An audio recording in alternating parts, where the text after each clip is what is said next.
The forbidden mission. The command center buzzed with activity, but no one seemed to notice the small, faint signal flashing on the corner screen. The Deathworlder Cadets, a group of young recruits known for their resilience and survival skills, sat in the back of the room, half listening to their instructor's lecture on evacuation protocols. They weren't supposed to question authority, but Cadet Mira's sharp eyes had caught something unusual. "Hey, Ryle," Mira whispered, nudging the cadet beside her. "Look at that screen." Ryle glanced over, raising an eyebrow. The screen displayed an ancient distress signal, looping the same message: "Help us. Please. Help us." The voice sounded weak and broken, like it had traveled through years of static. "Zorath 7, Ryle murmured, reading the coordinates. He frowned. "That's a dead planet. No one's lived there for centuries." "Then why is there a signal?" Mira asked. Her voice carried a spark of curiosity, but also concern. Something didn't add up. Before they could investigate further, their instructor, Commander Jarek, turned sharply toward them. "Pay attention, cadets. You're training to survive, not to daydream." The room fell silent, but Mira couldn't shake the unease growing in her chest. She leaned closer to Ryle once Jarek returned to his lecture. "We need to find out more. That signal, it's asking for help." "Are you crazy?" Ryle whispered back. "The Council abandoned Zorath 7 ages ago. If they ignored it, there's a reason." "Maybe they ignored it because they didn't care." Mira shot back. "We're Deathworlders, Ryle. Surviving impossible odds is what we do. Are we really going to pretend we didn't see this?" Ryle hesitated, glancing at the other cadets. One by one, they nodded in silent agreement. The unspoken rule among Deathworlders was simple: you don't leave anyone behind, even if that anyone was a stranger. That night, under the cover of darkness, the cadets snuck into the docking bay. Their ship, the Starhawk, wasn't meant for unauthorized missions, but Mira had already bypassed the security codes. "This is a terrible idea," muttered Kane, the group's unofficial pessimist. He checked the ship's systems, making sure they wouldn't blow up mid-flight. "We're going to get expelled for this."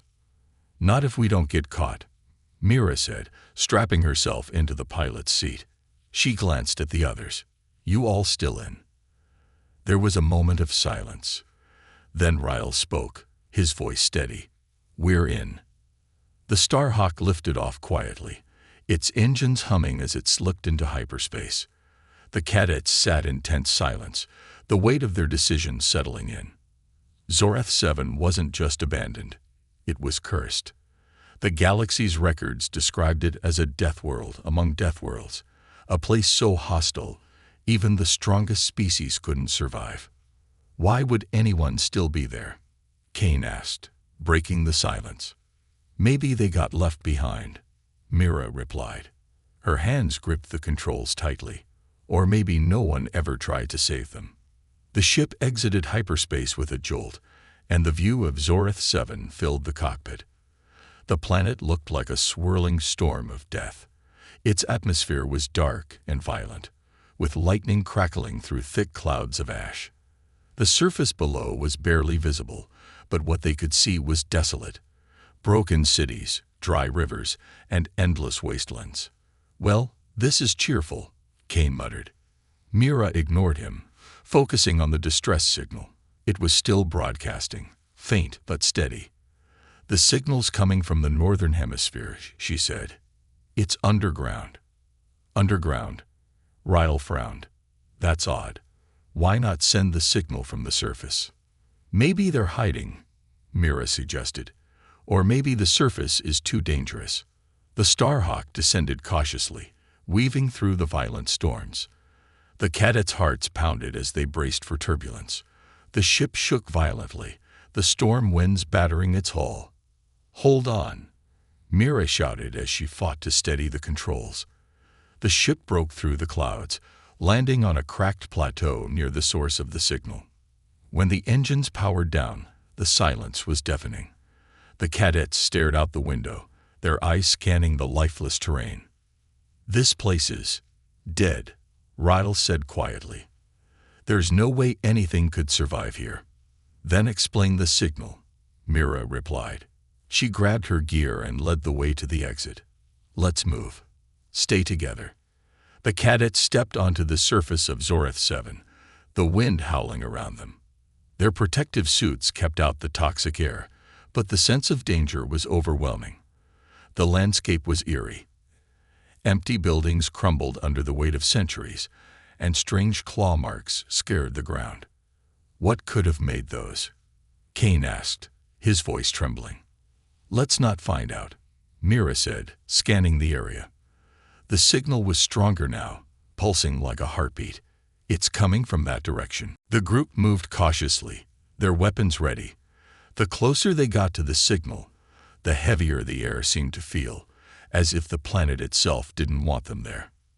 Finally, they reached the source, a jagged entrance to an underground bunker.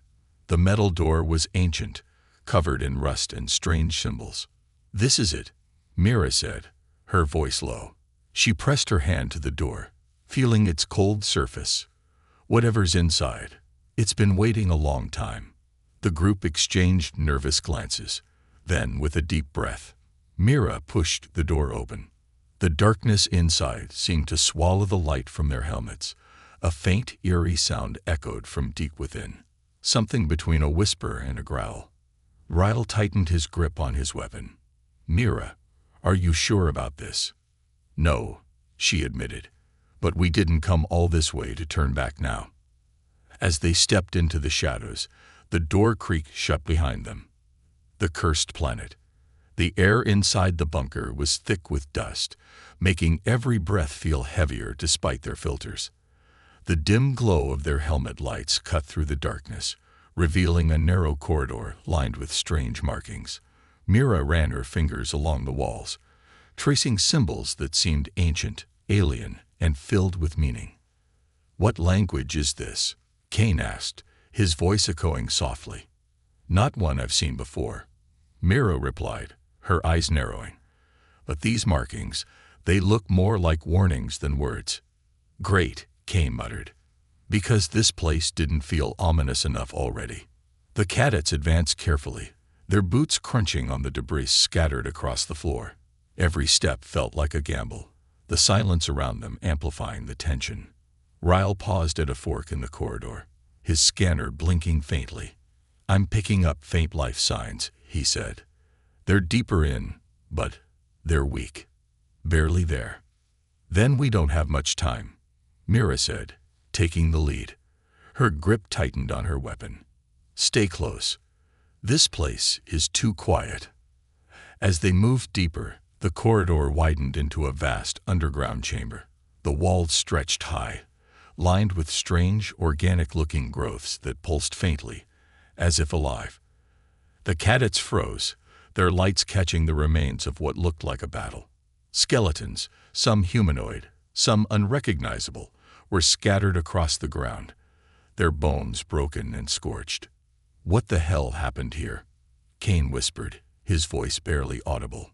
"Something wiped them out," Ryle said grimly. He pointed to deep claw marks etched into the walls. "And I don't think it's gone."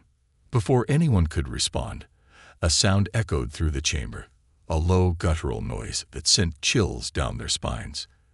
It was distant but unmistakable, a predator's growl reverberating through the metal walls. Mira raised her hand, signaling for silence. The cadets froze, their breaths shallow. The growl faded, but the tension lingered like a weight pressing on their chests. "We need to move," Mira said softly. "Whatever made that sound, it's still here." They pressed on, following the faint life signs deeper into the bunker. The atmosphere grew heavier, the walls narrowing and closing in. The air felt colder, and a faint, flickering light appeared ahead. They entered another chamber, smaller than the last, and found the source of the light. A makeshift camp had been set up here, dim lanterns illuminating a group of frail alien figures huddled together. Their eyes, large and luminous, turned toward the cadets with a mix of fear and hope. Mira stepped forward, lowering her weapon. "We're here to help," she said gently. "Are you the ones who sent the signal?" One of the aliens, a thin figure with trembling hands, nodded. Their voice was soft but clear. You came. After all this time, someone came. We couldn't ignore it," Mira replied. "What happened here? Why are you still on this planet?" The alien's expression darkened. "We are the Crinfall, the last of our kind. The galaxy abandoned us long ago. They called us cursed. They sent the hunters." "Hunters?" Ryle asked, his stomach twisting. The Crinfall gestured toward the chamber's entrance. "The ones who hunt us never stop. They were created to destroy us, and they adapt to everything we use against them. You shouldn't have come. Now they'll come for you too." Before the cadets could process the warning, the guttural growl returned, this time closer, louder. The Crinfall flinched, their fragile bodies trembling. "They found us," one whispered, their voice breaking. The cadets exchanged panicked glances as the ground beneath them began to vibrate. Mira turned to the others. "We have to get these people out of here now." "No time," Kane said, his scanner lighting up with multiple red blips. "They're already here." The first attack came from the shadows. A creature leaped into the chamber, its body sleek and muscular, its skin a dark chitinous armor. Its glowing red eyes locked onto the Crinfall, ignoring the cadets entirely. "Open fire," Mira shouted, and the cadets unleashed a barrage of energy bolts. The creature moved with terrifying speed, dodging some shots while the others barely scratched its armor. The Crinfall screamed, huddling closer as the cadets formed a protective barrier around them. Another creature emerged, then another, their movements fluid and unnervingly intelligent. "These things are adapting," Ryle yelled, his weapon overheating as he fired. "They're learning how to counter us." Mira gritted her teeth. "We have to slow them down." "Kane, set up a perimeter. Use the ion charges." Kane nodded, pulling small devices from his pack. He activated them, throwing them toward the creatures. The charges exploded in bursts of electricity, stunning the creatures just long enough for the cadets to regroup. "We can't hold them off forever," Kane shouted. "What's the plan?" Mira looked at the terrified Crinfall, then back at the creatures that were already shaking off the effects of the ion charges. Her mind raced. "We get the Crinfall to the ship," she said firmly. "Whatever these things are, we can't fight them here. We'll use the storms as cover." "And if the storms don't stop them?" Ryle asked. Mira met his gaze, her expression hard. "Then we make sure they don't follow." The cadets rallied, guiding the Crinfall toward the exit as the creatures roared behind them. The bunker walls shook, dust raining down as the cadets fought to keep the hunters at bay. Mira's voice cut through the chaos. "We're not leaving anyone behind. Move." But as they reached the surface, the storm outside roared with renewed fury, and something massive loomed in the distance, a silhouette even more terrifying than the hunters chasing them. The survivors. The wind howled like a living beast as the cadets and the Crinfall emerged from the bunker into the chaos of Zoreth 7's surface. Lightning streaked across the dark sky, illuminating a desolate wasteland that seemed to stretch forever. The storm was worse than before, its violent winds laced with particles sharp enough to cut through weaker materials. Mira turned to the Crinfall, their frail bodies shivering under the storm's unrelenting assault. "Keep moving. Stay between us, and don't stop."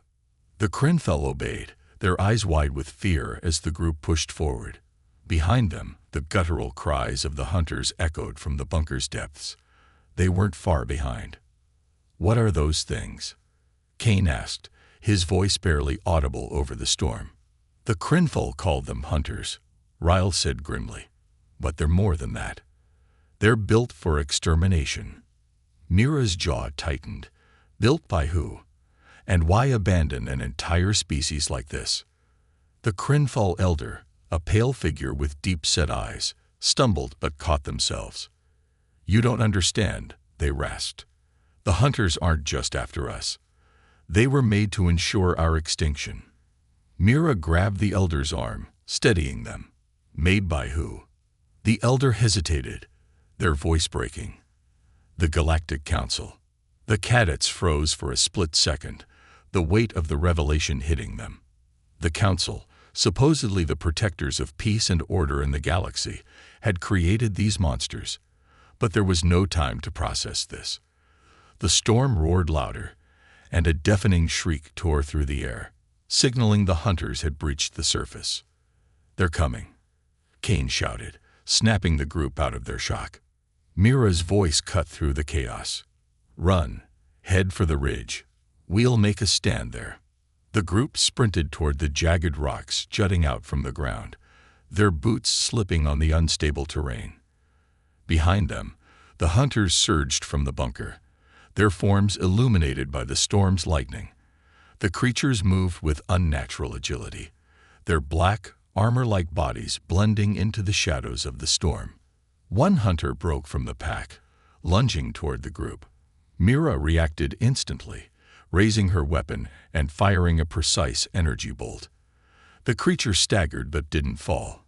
It snarled, its red eyes glowing brighter as it adapted to the attack. "Switch to disruptors," Mira yelled, realizing their standard weapons wouldn't be enough. The cadets adjusted their settings, and this time, when they fired, the hunter collapsed, twitching as electrical currents surged through its body. But there were more, too many. The hunters came in waves, their shrieks blending with the storm's roar, creating an almost unbearable symphony of terror. The group reached the ridge, a narrow outcropping of rock that offered some protection from the storm. Mira turned, scanning the horizon.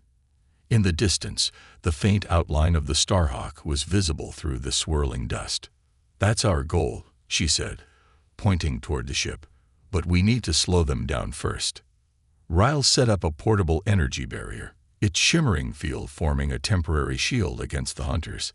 "This won't hold for long," he warned. "We need a better plan." Mira turned to the Crinfall elder. "Why did the council do this? What could possibly justify creating those things?" The elder's expression was haunted. "They feared us, our technology, our knowledge. It was seen as a threat. They called us cursed to justify their actions, but it was fear that drove them. Fear of what we could become." Mira's stomach churned. "So they sent those monsters to wipe you out, and called it a curse." The elder nodded. "And now, they will not stop until we are gone." Before Mira could respond, the hunters charged again, their strength testing the limits of the energy barrier. The cadets fired through the shield, their disruptors barely holding the creatures back. One hunter leaped over the barrier, its claws aimed directly at Kane. "Look out!" Ryle tackled Kane just in time, the hunter's claws slashing through the air inches from them. Mira fired at the creature, the disruptor bolt striking it mid-air and sending it crashing to the ground. The Crinfall cowered behind the cadets, their fragile forms unable to do more than watch. One of them, a younger Crinfall with striking green eyes, spoke up. "There is another way." Mira turned to them, her voice urgent. "What do you mean? What way?" The young Crinfall hesitated, glancing at the elder. "There is a control beacon deep beneath the bunker where the hunters are created. If it is destroyed, they will fall." The elder's face darkened. "No, it is too dangerous. That place is where the council's wrath is strongest. You would not survive." Mira's eyes hardened. "We won't survive here either. If that beacon can stop these things, we need to go back." Ryle shook his head. "Are you serious? We barely made it out alive, and now you want to dive deeper into the bunker. If we don't, they'll keep coming," Mira said firmly. She looked at the Crinfall, their eyes filled with desperation. "We didn't come here to abandon anyone. If there's even a chance to stop this, we have to take it." The elder's gaze softened, and they nodded reluctantly. "The beacon is guarded by the first hunter. It is stronger than all the others, but if you destroy it, the others will fall." Mira turned to the group. "We'll split up. Ryle, You and Kane get the Crinfall to the ship. I'll go back for the beacon." "No way," Ryle said, stepping forward. "You're not going alone." Mira smirked faintly. "I wasn't planning to. You're coming with me." The storm screamed around them as the hunters closed in, their shrieks growing louder. Time was running out. "Then let's finish this," Ryle said, gripping his weapon tightly. Mira nodded, her determination unwavering. "For them," she said, glancing at the Crinfall. "And for the truth." The hunters. The storm raged relentlessly, its winds howling like banshees as Mira and Ryle made their way back toward the bunker's entrance. Lightning flashed overhead, briefly illuminating the twisted forms of the hunters in the distance. Their shrieks echoed through the storm, growing louder, closer. "They know we're coming," Ryle muttered, gripping his weapon tightly. "This is suicide, Mira." "Then let's make it count," Mira replied, her voice steady. She glanced over her shoulder at the others. Kane and the Crinfall were making slow progress toward the ship, the fragile alien struggling against the storm's force. "Focus," she reminded herself, turning her attention forward. "We need to take out that beacon." The bunker loomed ahead, its jagged metal entrance a gaping mouth in the planet's surface. The ground trembled beneath their feet, vibrations growing stronger as they approached. Mira glanced at Ryle, who was scanning the area. "Anything?" she asked. Ryle frowned. "No movement near the entrance. It's too quiet. They're waiting for us." Mira smirked grimly. "Good. Let them wait. We're not leaving without smashing that beacon." They descended into the bunker, the darkness swallowing them as the storm's noise faded. The air was colder now, damp with an eerie stillness. The faint glow of their helmet lights illuminated the walls, still marked with ancient claw scratches and warnings from the Crinfall's last stand. As they ventured deeper, the growls began again, low, guttural sounds that reverberated through the narrow corridors. Mira's hand tightened around her weapon, her senses on high alert. "They're close," Ryle whispered. His scanner flickered with red blips, erratic and scattered. "But they're not moving. It's like they're waiting for us to come to them." The corridor opened into a massive chamber, its walls lined with strange organic growths that pulsed faintly, casting an eerie green light. At the center stood a towering structure, spiked and pulsating like a living heart. The beacon. Mira froze, her breath catching as her eyes fell on the figure standing beneath it. The hunter was massive, easily twice the size of the others they had faced. Its black, chitinous body gleamed under the sickly light, and its red eyes burned with intelligence. "That's the first hunter," Ryle said, his voice barely above a whisper. The elder wasn't kidding. The first hunter tilted its head, its movements unnervingly precise. It took a step forward, its claws clicking against the metal floor. "Stay back," Mira said, her voice steady. She raised her disruptor, aiming for the creature's head. "We've got one shot at this." The hunter didn't charge. Instead, it let out a sound that was almost a laugh. The noise sent chills down their spines. Ryle glanced at Mira. "Did it just move?" Mira shouted as the hunter lunged, faster than they'd anticipated. They dove to opposite sides as its claws slashed through the air, gouging deep marks into the floor where they had stood. Mira rolled to her feet, firing her disruptor. The energy bolts struck the hunter, but it barely flinched. Instead, its armor shimmered, absorbing the attack. The creature turned toward her, its red eyes glowing brighter. "It's adapting again," Ryle yelled, firing his own weapon. The hunter dodged with ease, its movements almost graceful despite its size. "We can't kill it like this," Mira said, gritting her teeth. Her mind raced as she looked around the chamber. The walls were lined with cables and conduits leading to the beacon. "We need to destroy the beacon. It's controlling them." "And how do we get past that?" Ryle asked, pointing to the hunter as it stalked toward them. Mira's eyes fell on a stack of unstable power cells near the wall. She smirked. "We don't. We go through it." "What does that mean?" Ryle asked, his tone edged with panic. "Cover me," Mira said, sprinting toward the power cells. Mira, no. But it was too late. The hunter roared, lunging toward her, but Ryle intercepted it with a hail of disruptor fire. The bolts didn't stop the creature, but they slowed it down, buying Mira precious seconds. She reached the power cells and yanked a cable loose, sparks flying as the cells began to overload. The hum of unstable energy filled the chamber, growing louder by the second.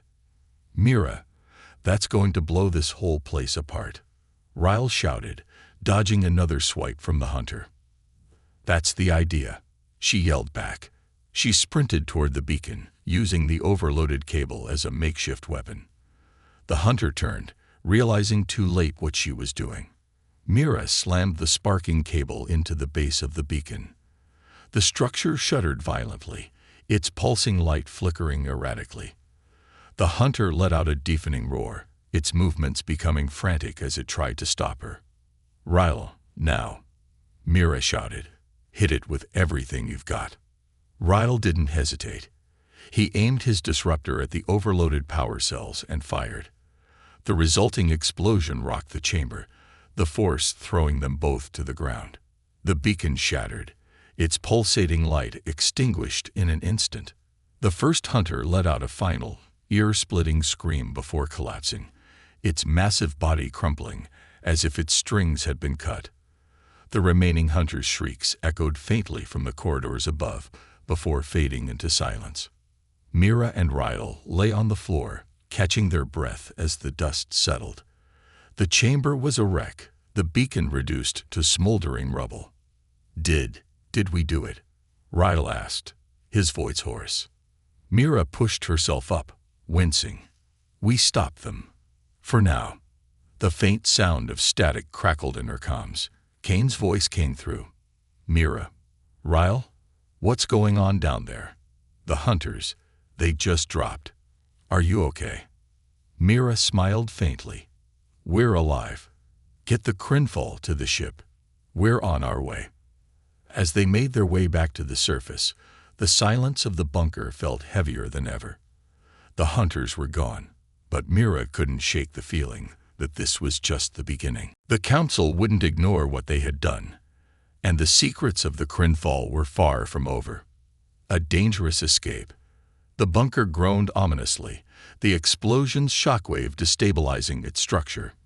Mira and Ryle stumbled through the corridors, their helmet lights flickering as cracks spidered along the walls.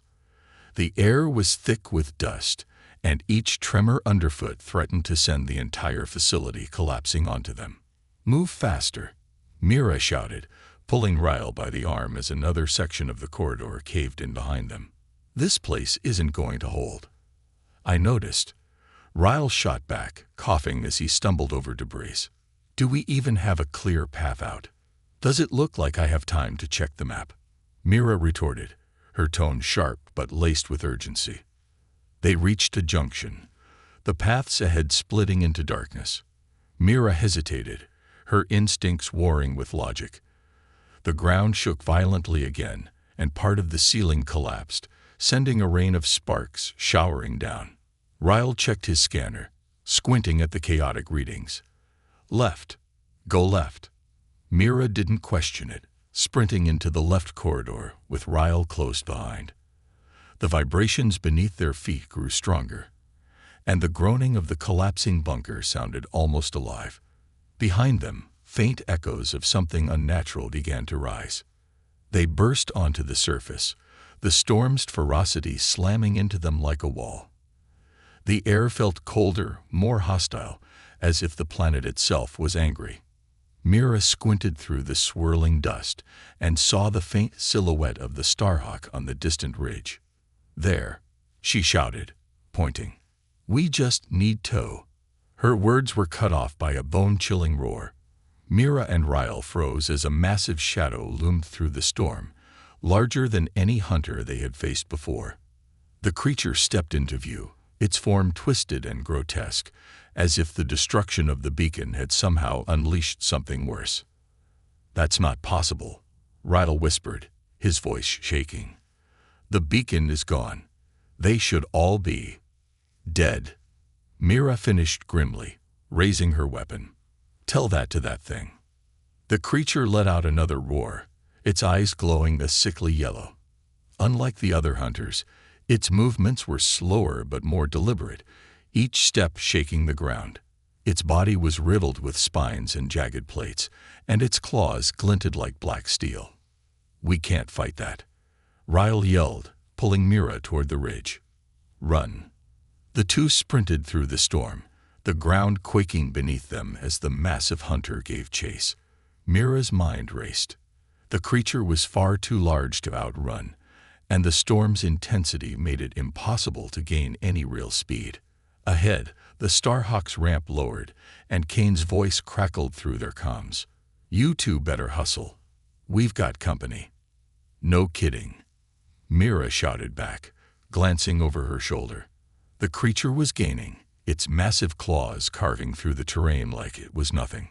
A bolt of energy streaked through the storm, striking the creature's shoulder. It stumbled but didn't stop, roaring in defiance. Mira looked up to see Kane and the Crinfall firing from the Starhawk's turret. "It's not enough," Ryle panted. "That thing's not stopping." Mira's eyes darted around, searching. Mira hit the ground hard, pain flaring through her side. The storm muffled the sound of her comms, but she could faintly hear Ryle and Kane shouting her name. "I'm fine," she groaned. "Hold on to something," Kane shouted as an asteroid grazed the hull, sending a shudder through the ship. The Council fleet hesitated at the field's edge, but only briefly. The lead ship surged forward, its smaller escorts following suit. Mira cursed under her breath as the fleet's weapons fired, brilliant streaks of plasma narrowly missing the Starhawk. "They're still coming," Ryle yelled, manning the rear turret.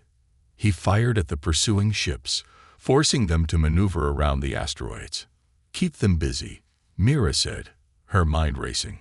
She opened a comm channel to the cargo hold, where the Crinfall were huddled in fear. "Elder, is there anything your people know that can help us? Technology, knowledge, anything." The Elder hesitated, their voice trembling. "Our technology is ancient, but powerful. If we access the core of your ship, we may be able to overload the energy matrix. It would create an energy pulse strong enough to disable their ships." Mira frowned. "And us." "It would also disable your ship," the Elder admitted. "But it is better than being destroyed outright." Mira weighed their options quickly. The Starhawk wasn't going to outrun or outgun the fleet, and the asteroid field was no sanctuary. The pulse might be their only chance. "Do it," she said. "Ryle, help them access the core." Ryle nodded, disappearing into the lower deck with the Elder. Mira turned her focus back to Kane. "Keep us alive until they're ready." "Easier said than done," Kane muttered, yanking the controls to avoid another barrage. The asteroids became denser, their movements unpredictable. One of the Council ships clipped an asteroid, spiraling out of control before exploding in a fiery burst. But the others pressed on, their precision terrifying. Ryl's voice crackled through the comms. "We're almost there. Just buy us a few more minutes." "We don't have a few more minutes," Kane shouted as another plasma bolt rocked the ship. In the cargo hold, the Elder worked quickly, their delicate hands moving with surprising speed as they interfaced with the ship's systems. The energy core glowed brighter, its hum rising in pitch. "It is ready," the Elder said, their voice heavy with resignation. "Once we activate it, there is no turning back." Mira's voice came through the comms. "Do it." The Elder pressed their hands to the console, their luminous eyes closing as the core's energy surged. The Starhawk shuddered violently, the lights flickering as the pulse built to a crescendo. "Brace yourselves," Mira shouted. The energy pulse erupted from the ship, a blinding wave of light that surged outward. The pursuing Council ships were caught in its path, their systems overloaded instantly. Engines died, weapons powered down, and the fleet drifted helplessly. The Starhawk hung in the void, its systems offline. The cadets and the Crinful sat in stunned silence, the only sound the faint hum of life support backups. Mira exhaled, her hands trembling. We did it. But now we're stranded, Ryle said, his voice tense. And it won't take the council long to send reinforcements. Mira glanced at the Crinful, their eyes filled with gratitude. We'll figure it out, she said. We always do. The elder stepped forward, their voice soft but resolute. You have given us a chance we thought we'd never have. We will find a way to repay you. Mira nodded, her resolve strengthening. We're not just fighting for you. We're fighting for the truth, and we're not giving up now. As the Starhawk drifted in the void, Mira stared out at the stars, knowing their battle was far from over, but determined to see it through. A new beginning. The Starhawk floated in the quiet void, its lights dim, its systems struggling to reboot. The Crinful huddled together in the cargo hold, their luminous eyes reflecting a mix of fear and hope. Mira sat in the cockpit, staring out into the endless expanse of stars, her mind racing with possibilities and dangers yet to come. Kane's voice broke the silence. Got some good news and bad news. What do you want first? Mira sighed. Start with the good news. Life support's holding steady, Kane said, his fingers dancing over the sluggish console. We're not going to suffocate anytime soon. And the bad news? Ryle asked, appearing behind Mira with a tired expression. Kane turned to them, his face grim. Engines are fried. Comms are down. And the council fleet we disabled. They're sending out emergency beacons. Reinforcements will find us. It's just a matter of time. Mira leaned back in her chair, pinching the bridge of her nose. So, we're sitting ducks. Pretty much, Kane said with a shrug. The Crinful elder appeared in the doorway, their frail form framed by the dim emergency lights. Perhaps, not entirely. Mira turned to the elder, hope flickering in her eyes. You have an idea. The elder nodded slowly. Our people once had a network of hidden sanctuaries across the galaxy. Long ago, they were thought destroyed, but we encoded their locations into our genetic structure. It's part of who we are. You mean you have coordinates stored in your DNA? Ryle asked, incredulous. The elder smiled faintly. In a manner of speaking, one of the sanctuaries lies nearby, hidden within the Alvarez Nebula. If we can reach it, we will find safety and resources to repair your ship. Mira exchanged a glance with Ryle and Kane. How close is nearby? Close enough, the elder replied. But we will need a way to guide your ship. The sanctuary's defenses are unique. Kane groaned. Great. First, we're stuck, and now we need a miracle to navigate a deadly nebula. The younger Crinful stepped forward, their green eyes shimmering with determination. I can guide you. The sanctuary's defenses will recognize one of us. Mira stood, her expression resolute. Then let's make it happen. Kane, patch whatever you can together. Ryle, help with navigation. If this sanctuary can keep the Crinful safe, we're getting them there. The makeshift repairs to the Starhawk were barely enough to get the ship moving, its engine sputtering as it limped toward the Alvarez Nebula. The nebula loomed ahead, a swirling storm of colors and energy, beautiful but treacherous.